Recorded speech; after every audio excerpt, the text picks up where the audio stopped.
Having earlier acquired the imperial seal from Tongjian, which was seen as a physical symbol of being a legitimate emperor, Yuan Shu would have felt emboldened as he already perceived his own self-importance highly, being from a senior member of one of the greatest official families in the empire. Tongjian's son had also made great achievements in the south on his behalf. This made him one of the most powerful warlords as long as Sun Ce and his other officers remained loyal to him. Yuan Shu struggled to expand his rule into Shou province, where he fought against Liu Bei and Lu Bu. Chen Lan was a deputy commander during the attack against Shou province, but Liu Bei countered the invading army's advance by leading his troops to Shu Yi, Shi Ting, and Hua Yin, which stopped Yuan Shu from marching any further. When Yuan Shu learned that Liu Bei was governing Shou province, he wanted to instigate Lu Bu, who was stationed at Xiapi, to help in dealing with him. Yuan Shu praised Lu Bu for avenging his dead family members when he had arrived earlier, presenting the traitor Dong Zhuo's head. He also thanked him for another favour in how he attacked the pretender Cao Cao in Yan province. He continued to urge Lu Bu to attack Liu Bei as a third favour, which Yuan further encouraged with a large gift of grain and the promise of a steady flow of supplies, weapons, and military equipment.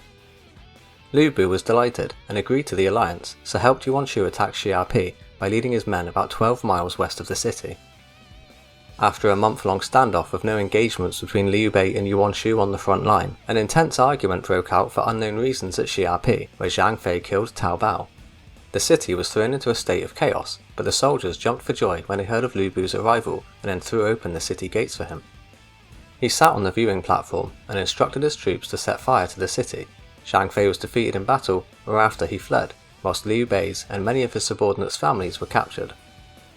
Liu Bei immediately headed back to Xiapi upon hearing of Lu Bu's intrusion, but most of his men scattered along the way. He decided to move west to Guangling with his remaining men, but he was defeated by Yuan Shu's forces.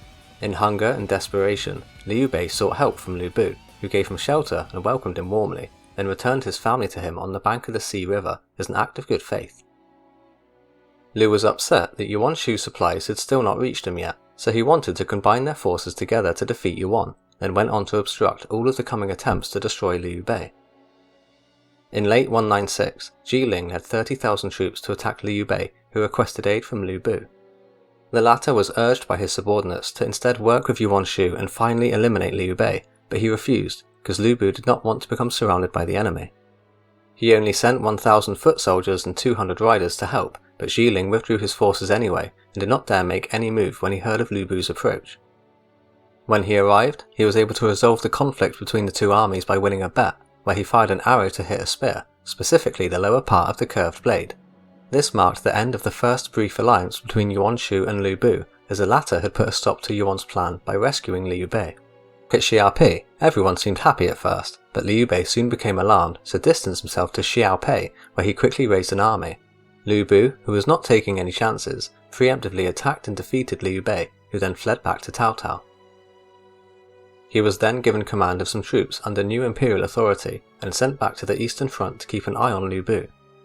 Yuan Shu still desired a neighbouring ally, so around this time he proposed a marriage between his son and Lu Bu's daughter, which was agreed to as Lu Bu became very wary of Cao Cao's rising power.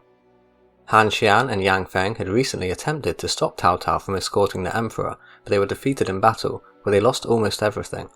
They fled south to join Yuan Shu, then caused trouble in the area by looting several counties in Yang and Shu provinces.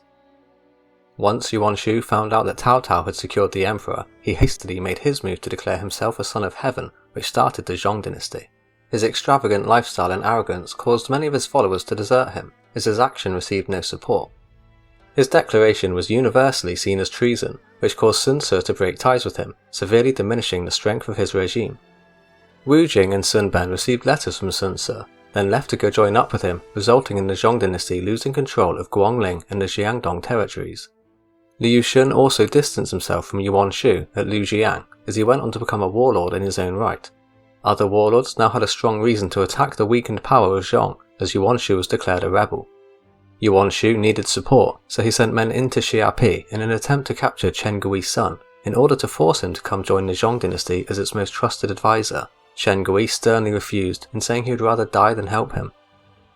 Among the men sent to Xiapi was Han Yin, who had the mission to escort Lu Bu's daughter back to Zhong territory as was earlier agreed, but Lu Bu changed his mind after Chen Gui convinced him to do so.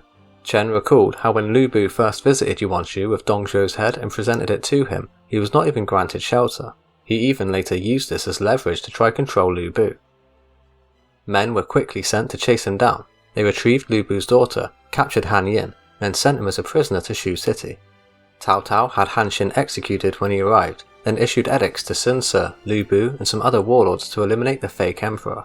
Cao also wrote a personal letter to Lu Bu, where he mentioned his desires to pacify the empire and help the true emperor eliminate Gong Xunzan, Yuan Shu, Han Xian, Yang Feng, and the others. Back at Shu Chun, Yuan Shu was furious that Lu Bu had gone back on his word, so sent an army led by Zhang Shun to attack Xiapi from 7 directions. Han Xian and Yang Feng were sent as his acting subordinates to attack the disadvantaged Lu Bu, who only had 3,000 men and 400 horses. Lu Bu became angry at Chen Gui because of his earlier advice, but the latter guided his lord through this situation. His strategy to convince Yang Feng and Han Xian to defect over to their side worked, so they betrayed their supervisor Zhang Shun. According to compiled sources, Zhang Shun and Lu Bu fought in the forests around Xiapi for several hours, whilst Yuan Shu led a separate army to attack him from behind. Song Xian, who commanded the rearguard troops, came under assault, so Lu Bu redirected his army, which threw Zhang Shun's men into confusion. Determined to save his lord, Zhang Shun rushed into the midst of battle and killed Chen Zhao, but was quickly surrounded, so he turned his horse and called for a retreat back to Shu Chun. Xia Rui was captured, and the army suffered heavy casualties, where many men fell into the river and drowned. After the battle, Lu Bu led the brigands Han Xian and Yang Feng onward to attack Shu Chun, travelling on both land and water. They raided through several territories before turning back at Zhongli, because they had acquired so many valuables along the way. Before he retreated, Lu Bu left a letter for Yuan Shu to find. You think that your army is powerful, and you always boast of having mighty warriors under your command. You wanted to destroy me, but why did you change your decision every time? I may not be courageous, but I have dominated the Huanan region. Within a short period of time, you have become like a rat, scurrying for shelter in Shu Chun, and you cannot emerge again. Where are your mighty warriors? You enjoy telling lies to everyone, but you cannot make anyone believe you. Since ancient times, people have employed the technique of sowing discontent between their enemies to overcome them. I'm not the first person to use this strategy, and I'm still nearby so I can wait for your response. Lu Bu crossed the river back north, where he waited on the riverbank for Yuan Shu's reply. When he personally led 5,000 men and appeared on the other side, Lu Bu's soldiers all laughed at their enemy and then retreated. In an effort to turn the tide, Yuan led an army to attack Chen, but when he heard that Cao Cao was coming, he abandoned his army and escaped. He left Xia Rui, Li Feng, Liang Gang and Yue Jiu to resist Tao, but they were all defeated within the year. In the autumn of 197, Ye Jin laid siege to Xia Rui, who was holding the line against Cao Cao's forces. Yue Jin led the vanguard at Ku County and was the first to break the enemy formation. In the coming battle, Ye Jin's forces killed Xia Rui and 4 other enemy officers. Tao had now seized all of Yuan Shu's holdings north of the Hua River, whilst the remaining lands of the Zhong Dynasty suffered severe drought and a terrible harvest. Yang Feng and Han Xian were later ordered by Lu Bu to raid Liu Bei's supplies, whose army was stationed suspiciously close, but they were caught in an ambush. Yang Feng was killed and Han Xian escaped, but he didn't dare return to Yuan Shu. The strength of the Zhong Dynasty had now been reduced to its minimum, but internal conflict had also arisen within the alliance against it. Lu Bu sent his men out to gather gold to buy some horses, but Liu Bei led his men and captured them. Yuan Shu further urged Lu Bu, who was already angry, to seek revenge. He responded by sending Gao Shun and Zhang Liao to attack Pei Chang, where they defeated Liu Bei as well as Xie Hadun's reinforcements, forcing them all to retreat to Shu Chang. When Cao Cao personally led an army back to attack Xiapi, Lu Bu felt threatened, so he renewed his alliance with Yuan Shu around late 197 or early 198. Xu Si and Wang Kai were sent to request urgent aid from Yuan Shu, who initially rejected because Lu did not go through with the marriage. The envoys were able to convince Yuan Shu, however, as if Lu Bu was destroyed, then the Zhong Dynasty would be next. Yuan Shu began preparing his troops, and claimed he would be sending reinforcements to help. Time was running out for Lu Bu, who knew Yuan Shu was still reluctant to help, so he attempted to leave Xiapi with his daughter to secure the alliance, but he could not break through Cao Cao's defences. Yuan Shu was unable to come to Lu Bu's aid, as he only sent 1,000 cavalry, but that force was defeated before it reached the city. Lu Bu's downfall seemed inevitable, so Yuan Shu sent messengers to incite the Shan Yue and Zhu Lang to attack Sun Ce in a desperate attempt to regain some stability. By now, the treasury at Shuchen was empty, so the 30,000 remaining men of the Zhong army left, as it became too weak to resist an invasion or even suppress a rebellion. Yuan Shu set fire to his palace complexes, then escaped to the Xi'an hills in Lujiang. He reunited with Lei Bo and Chen Lan, who had earlier escaped here for safety when the regime collapsed. Despite once being loyal to Yuan Shu, they refused to accept their former master into their new bandit lifestyle. Following Yuan Shu's defeat, they returned to his holdings to pillage the remaining valuables.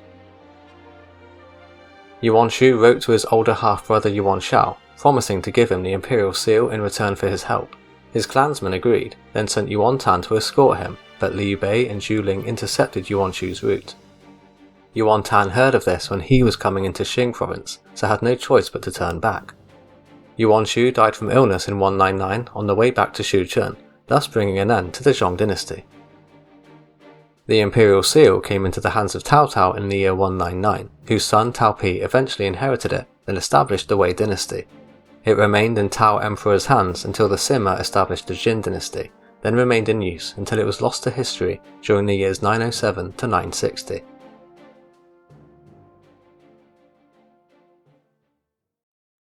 If you enjoyed this video, don't forget to hit that like and subscribe button, and I'll see you next time.